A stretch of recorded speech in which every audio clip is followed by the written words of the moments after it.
ഉലഹുവിനോട് ജോലിക്കാരിയുടെ കാര്യം പറഞ്ഞിരുന്നോ? ഉലഹുവിനോട് മാത്രമല്ല, ഈ ഉലകത്തിൽ പരിചയമുള്ള എല്ലാരോടും പറഞ്ഞിരുന്നു. ജോലിക്കാരി ഇല്ലാതെ നമ്മുടെ ലൈഫ് ഒരു സ്റ്റെപ്പ് പോലും മുമ്പോട്ട് പോവില്ലോ. ഉലഹു പറഞ്ഞിട്ടാണെന്ന് പറഞ്ഞ് ഒരു ബ്രോക്കർ ഒരുത്തിയും കൊണ്ട് വന്നിരുന്നു. എന്നിട്ട് കണ്ടിട്ടൊരു വർക്കത്തൊക്കെ ഉണ്ട്. കല്യാണം കഴിച്ചതാ. ഇപ്പൊ ഭർത്താവുമായിട്ട് പിണങ്ങി അവിടെ വീട്ടിൽ തന്നെയാ. പ്രീ ഡിഗ്രി വരെ പഠിച്ചതാണത്രേ. ജീവിക്കാൻ വേറെ നിവൃത്തി ഇല്ലാത്തോണ്ട് വീട്ടുജോലിക്ക് ഇറങ്ങിയിരിക്കുക. വീടെവിടാ? ഇവിടുന്ന് ഒരു 150 കിലോമീറ്റർ ദൂരെയാ. ഏതോ ഓടനാവട്ടമെന്നോ ഒലവക്കോടെന്നോ മറ്റോ പറഞ്ഞത്. ഏതായാലും എപ്പോഴും വീട്ടിൽ പോണെന്ന് പറയില്ല. പക്ഷെ ശമ്പളം ചോദിച്ചത് കുറച്ച് കൂടുതലാ. എത്രയാ? 600. എന്നിട്ട് നീ എന്ത് പറഞ്ഞു വിട്ടു? വിട്ടില്ല, നിക്കാൻ പറഞ്ഞു. കൈവിട്ട് പോയാ പിന്നെ കിട്ടാൻ പാടല്ലേ. 2 മാസം 500 വെച്ച് കൊടുക്കാം, പിന്നെ നോക്കിയിട്ട് കൊള്ളാമെങ്കിൽ 600 കൊടുക്കാന്ന് ഞാൻ പറഞ്ഞു. അവൾ സമ്മതിക്കുകയും ചെയ്തു. കച്ചവടം ഉറപ്പിക്കുന്നതിന് മുമ്പ് നിനക്ക് എന്നോടൊരു വാക്ക് ചോദിക്കായിരുന്നില്ലേ? ഇന്ന് മുഴുവൻ ഞാൻ ഓഫീസിലുണ്ടായിരുന്നല്ലോ. 2-3 പ്രാവശ്യം ട്രൈ ചെയ്തതാ. അപ്പോഴൊക്കെ എൻഗേജ്ഡ്. ആ ബ്രോക്കർക്കാണെങ്കിൽ പോവാൻ ധൃതിയും. 1 മാസത്തെ ശമ്പളം അയാൾ കമ്മീഷനായിട്ട് ചോദിച്ചത്. രാഗിണി ചേച്ചി വിളിച്ച് ചോദിച്ചപ്പോ അത് കുറവാണെന്ന അവരുടെ അഭിപ്രായം. അതുകൊണ്ട് ഞാനങ്ങ് കൊടുത്തു. ഊർമിളേ,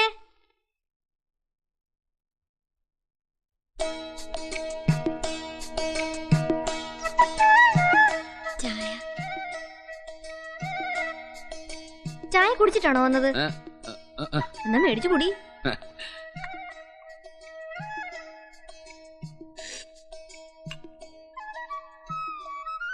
കടുപ്പം കൂടിയാവോ? ഇല്ല, ഇത്രയും വേണം. ചായ നന്നായിട്ടുണ്ട്.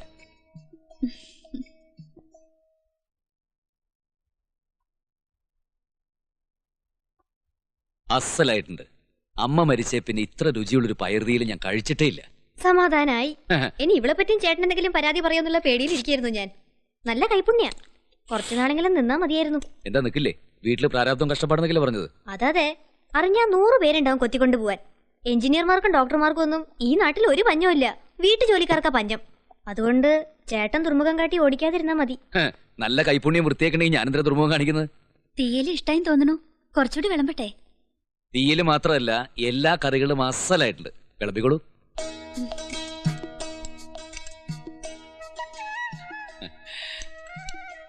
മതി, കുറച്ചുകൂടി കഴിക്കുന്നേ. മതി. ദേ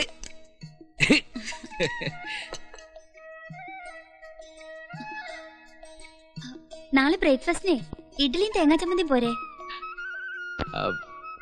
മതി.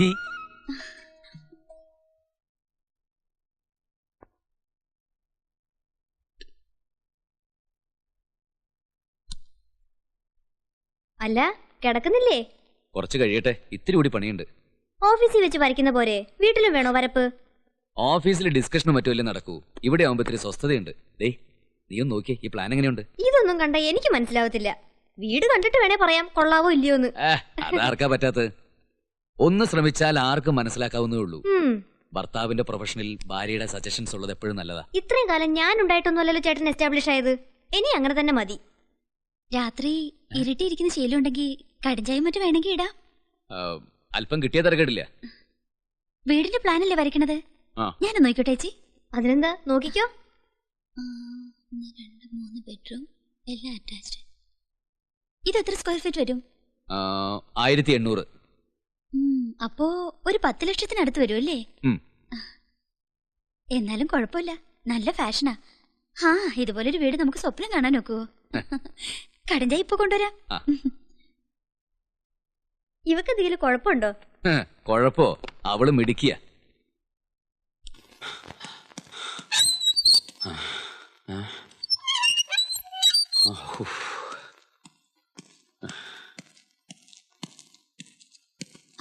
അയ്യോ വേണ്ട, ഞാൻ പൂവെടുത്ത് വെച്ചിട്ടുണ്ട്.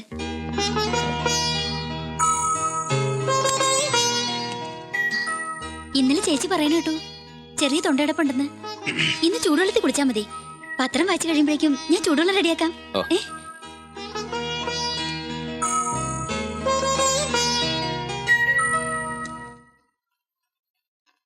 ചേച്ചി എണീറ്റോ? ഞാൻ ഇപ്പൊ ചായ കൊണ്ടുവരാവേ. നീ എന്റെ ചിട്ടകളെ പറ്റി അവളോട് പറഞ്ഞോ? പറഞ്ഞു.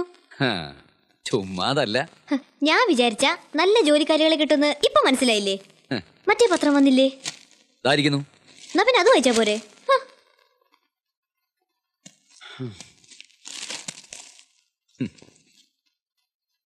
നമ്മുടെ ദാമോദരൻ മേസ്ത്രി. ദാമോദര മേശ്രീ സേവ്യർ സാറിന്റെ 2ാമത്തെ നിലയുടെ കോൺക്രീറ്റ് പണിയിലായിരുന്നല്ലോ. പണി കഴിഞ്ഞു. എപ്പോ? ഇന്ന് ഉച്ചയ്ക്ക്. ബന്ധുക്കളേക്ക് വിവരം അറിയിച്ചോ? എന്തിന്?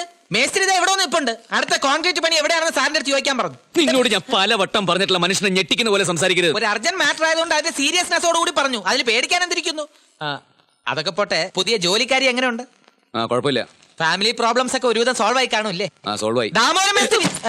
ദാമോദരൻ മേസ്ത്രിയോട് ഞാൻ എന്ത് പറയണം? പോയി തൂങ്ങിച്ചാവാൻ പറടാ. ഞാൻ പറഞ്ഞു നോക്കാം. അയാൾ കേൾക്കുമെന്നറിയില്ല. അവസാനം എന്നെ ഒന്നും പറയരുത്.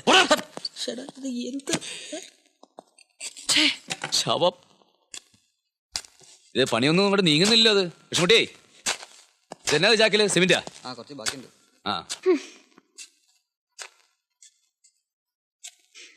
അതേ വിഷ്ണുട്ടിയേ, നമ്മൾ അന്ന് പ്ലാൻ ചെയ്തില്ലേ ഫ്രണ്ടിന്റെ എലിവേഷൻ? അത് നമ്മൾ അന്ന് പറഞ്ഞ പോലെ ചെയ്തില്ലേ? തള്ളിയിരിക്കുന്നു. തമാശ പറഞ്ഞു നിൽക്കാതെ വാ ചേട്ടാ. അപ്പോ പറഞ്ഞ പോലെ ഞാന് വെള്ളിയാഴ്ച രാവിലെ വരും. അതിന് മുമ്പ് പണി കഴിഞ്ഞിരിക്കണം. ഓ ശരി സാർ. യാത്രക്കുള്ള ഒന്നും എടുത്തു വെച്ചിട്ടില്ല. വർഷം കഴിയുമ്പോ മണി 10 കഴിയും. ഓണോ മൃദു? പിന്നെ എന്നെ എന്തിനാ കെട്ടിയൊരുക്കിയത്? യാത്രയുണ്ടെന്ന് നേരത്തെ അറിയായിരുന്നില്ലേ? പരിസര ബോധമില്ല സംസാരിക്കുന്നതിനോട് പലവട്ടം പറഞ്ഞിട്ടില്ല. ദേഷ്യം വന്ന പരിസരം നോക്കുന്ന സ്വഭാവം എനിക്കില്ല. നേരത്തെ പറഞ്ഞിരുന്നു. മതി. പോവാം.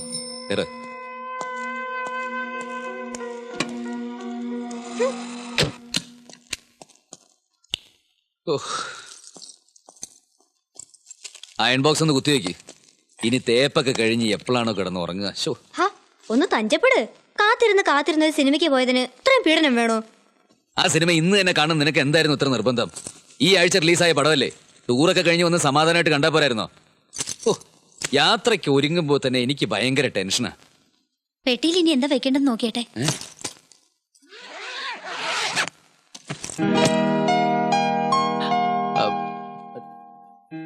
എല്ലാം ഉണ്ട്. സമാധാനായല്ലേ? കണ്ട് പഠിക്കടി.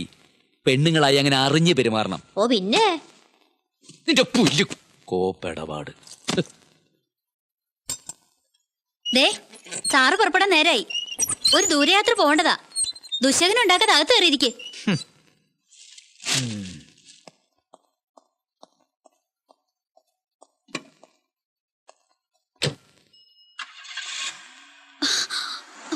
അയ്യോ ഒന്ന് നിൽക്കണേ. കാലി കൊടമായിട്ട് ഒരുത്തി വരുന്നു. അവക്ക് വരാൻ കൊണ്ടൊരു നേരം.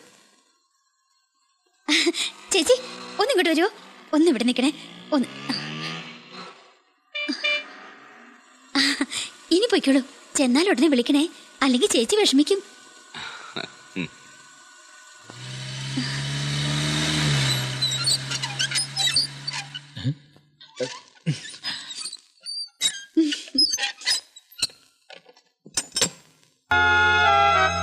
ചേച്ചി ഇന്ന് എന്തത്ര നേരത്തെ?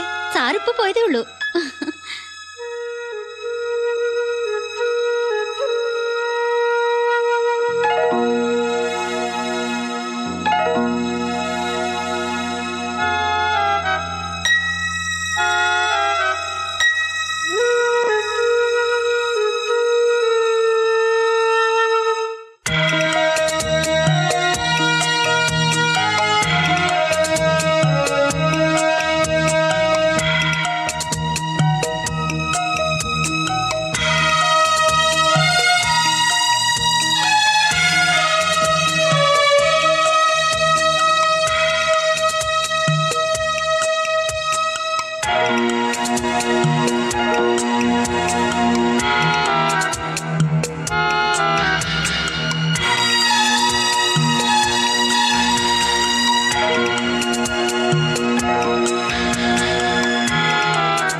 മോൾക്കാണോ ഈ വീട്ടിൽ സ്ഥാനം? അതെനിക്ക് ഇന്നറിയണം.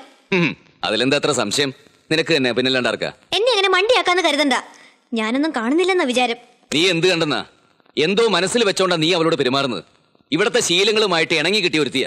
അവളും കൂടി പോയി കഴിഞ്ഞാൽ വേറെ വേലക്കാരി തപ്പിയടക്കാൻ എന്നെ കിട്ടത്തില്ല. ഇവിടത്തെ ശീലങ്ങളോ? നിങ്ങളുടെ ശീലങ്ങളായിട്ട് ഇണങ്ങിയതാണെന്ന് പറ. ഇതിനു മുമ്പ് ഇവിടെ പലരും നിന്നിട്ടുണ്ടല്ലോ. അവരുടെയൊക്കെ മുഖത്ത് നോക്കാനോ എന്തെങ്കിലും രണ്ടക്ഷരം പറയാനോ നിങ്ങൾക്ക് വിമ്മിഷ്ടായിരുന്നല്ലോ. എന്നിട്ട് ഇവളോട് മാത്രം എന്താ ഒരു കുഴഞ്ഞാട്ടം? ഒന്ന് പതുക്കെ. ഇനി നാട്ടുകാരെ കൊണ്ട് അത് ഇതും പറയണ്ട. കേക്കട്ടെ, ആർക്കിടെക്ട് മഹേഷ് ശിവന് വേറെ ഒരു വൃത്തികെട്ട മുഖം കൂടി ഉണ്ടെന്ന് നാലാൾ അറിയട്ടെ. തെറ്റെന്റേതാ. ചെറുപ്പക്കാരികളായ ജോലിക്കാരെ വീട്ടു ജോലിക്ക് നിർത്തരുതെന്ന് രാഗിണി ചേച്ചി എന്നോട് അന്നേ പറഞ്ഞതാ. എനിക്ക് എന്റെ ഭർത്താവിന് വിശ്വാസമാണെന്ന് ഞാൻ അവരോട് വീമ്പിളക്കി.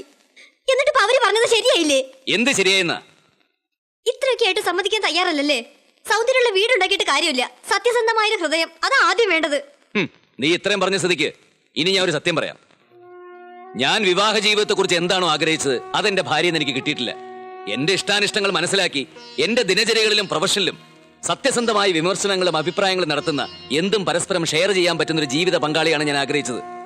ഭാവി വരേണ്ട ഇംഗിതങ്ങളൊന്നും അറിയാതെ വന്നു കയറുന്ന പെണ്ണ് വിവാഹാനന്തരം ഭർത്താവിന്റെ മനസ്സറിഞ്ഞ് പ്രവർത്തിക്കണമെന്ന് പക്ഷക്കാരനൊന്നുമല്ല ഞാൻ.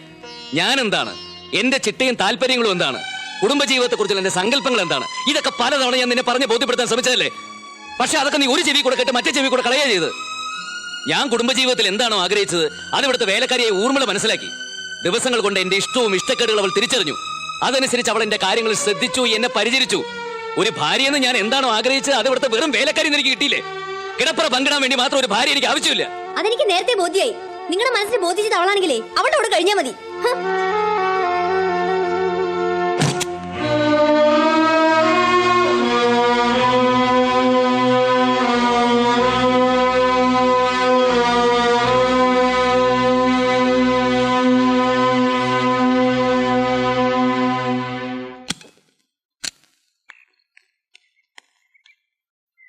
എങ്ങോട്ടാ?